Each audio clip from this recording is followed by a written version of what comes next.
বন্ধুরা, তোমরা যারা ফেসবুক চালাচ্ছ, তোমরা ভালোভাবেই জানো যে এই যে ফলোয়িং, মানে তুমি যাদেরকে ফলো করছো তাদেরকে তুমি যদি এইখান থেকে আনফলো করতে চাও তাহলে তোমার প্রচুর সময় সাপেক্ষ এবং তোমার প্রচুর টাইম লেগে যাবে। তো সেটাকে তুমি কিভাবে ওয়ান ক্লিকে, মানে এক ক্লিকে এই ফলোয়িং যেগুলি আছে সেই ফলোয়িংগুলোকে তুমি জিরো করে দিতে পারো।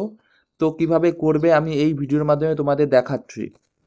তার আগে আমি বলে রাখি, তোমাদের যদি কি করে ফলোয়ার ইনক্রিজ করতে হয় এই ভিডিওটা তোমরা যদি চাও, আমার ডিসক্রিপশনে লিংক দেওয়া আছে, সেখান থেকে দেখতে পারো, অথবা আমার চ্যানেলে গিয়েও তোমরা ভিজিট করে দেখতে পারো।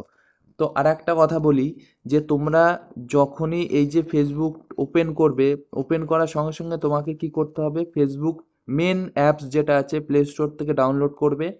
সেখান থেকে তুমি যখন ডাউনলোড হয়ে যাবে সেটা তুমি প্লে স্টোরতেও করতে পারো, কিংবা তুমি গুগল ক্রোম থেকেও করতে পারো, সেরকমভাবে কোনো সমস্যা নেই। কিন্তু তুমি ফেসবুক লাইট থেকে করবে না, কারণ ফেসবুক লাইটে অনেক সময় অনেক রকমের সেটিংস দেয় না, যে সেটিংসটার মাধ্যমে এই যে আমি ওয়ান ক্লিকে পুরো ফলোয়ারগুলোকে জিরো করে দিতে পারবো। তার সঙ্গে তোমায় কি করতে হবে, যখন তুমি ডাউনলোড করলে, করার পর দেখতে পারবে এরকম ফেসবুক লগ ইন করলে, করার পর দেখতে পারবে এরকম একটা ইন্টারফেস আসবে, যেটা আমি তোমাদেরকে এখন দেখিয়ে যাচ্ছি। এবং এই যে ইন্টারফেসটা আসবে, আসার পর তোমায় কি করতে হবে, উপরে দেখতে পারবে ডান দিকে তিনটে দাগ আছে, দাগে ক্লিক করলে, করার পর দেখতে পারবে পেজেস, মানে এই যে পেজেস বলে লেখা আছে, পেজেসে আসার পর তোমরা ভালোভাবে লক্ষ্য করো, দেখো এখানটায় অনেক রকমের লাইক আছে, রিমুভ আছে, সাজেস্টেড পেজ, তারপর রিসেন্টলি ভিজিট পেজেস। এখান থেকে তুমি দেখতে পারবে যে তুমি কোন ইয়েতে ভিজিট করেছো, কি করোনি, সেটাও তুমি ভালোভাবে লক্ষ্য করতে পারবে।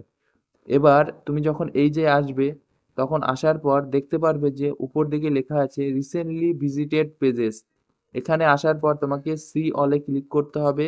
সি অলে ক্লিক করার পর তোমরা দেখতে পারবে যে একটু নিচের দিকে নামালেই দেখতে পারবে এই যে এই জায়গাটা, এই জায়গাগুলোতে বিভিন্ন রকমের রয়েছে। তো এইটা দেখতে পারবে, এটা হলো তুমি জাস্ট যেগুলোতে রিসেন্টলি ভিজিট করেছো সেগুলি এখানে শো করছে। তুমি এখান থেকে চাইলেও তাদেরকে লাইক করতে পারো এবং তাদের ভিডিওটা ওয়াচ করতে পারো। তো এখান থেকে আমি জাস্ট এই যে লাইক পেজেস করা আছে এখানে ক্লিক করলাম। করার পর দেখতে পারবে যে তোমার যত ফলোয়ার আছে, যেরকম তোমার চেঞ্জেসে পেজেসে অল সি অল করি, তাহলে তুমি দেখতে পারো, দেখো এখানটায় যত অনুভূতি আছে, মানে এই যে অনুভূতি, এগুলি হলো তোমার জাস্ট একটা চ্যানেলের পেজ। মানে তুমি যদি চাও যে চ্যানেলের পেজগুলোকে তুমি পার্মানেন্টলি আনফলো করে দেবে, তো এখান থেকে গিয়ে তুমি এটাকে এরকম ক্লিক করলেই দেখো ফলোয়িং আছে, এখন আনফলোয়িং হয়ে গেল। তো এটা হচ্ছে চেঞ্জ টু পেজেস, মানে তোমার এই পেজটা আর আসবে না, সেটা তোমার এই পেজের মধ্যে। এবার তোমার যে ফলোয়ার আছে, মানে ফলোয়িং যেগুলি তুমি করেছো সেগুলি কিভাবে করবে, দেখো নিচের দিকে লেখা আছে all the pages you like or follow. তো এখানে তুমি যত লাইক করেছো, ফলো করেছো, সমস্ত কিছু এই জায়গাতে আছে। তো এটাকে তুমি যখন আনফলো করবে কিভাবে, দেখো আমার জাস্ট এইখানটা কিচ্ছু করতে হবে না, আমি ধরো তোমাকে বাই চান্স দু তিনটেকে করে দেখাচ্ছি। ফলোয়িং, ফলো, এ দেখো ফলোয়িংগুলো আছে, আমি এখন এটাকে আনফলো করে দিচ্ছি, মানে তুলে নিচ্ছি, এগুলোকে আমি জাস্ট এরকম করে দিচ্ছি।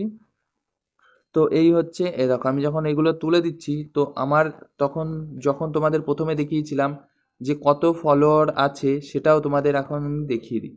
দেখো আমি যেই গেলাম, দেখো 435টা, মানে 445টা মতো ছিল, এখন 435টায় চলে এসছে। তো তাহলে বুঝতে পারলে যে কিভাবে একটা ক্লিক করলাম, মানে একবার করে ক্লিক করে গেলাম, সেটাকে আমার তাড়াতাড়ি আমার যে ফলোয়িংগুলো ছিল সেটা আমার ফলোয়ার কমে গেল।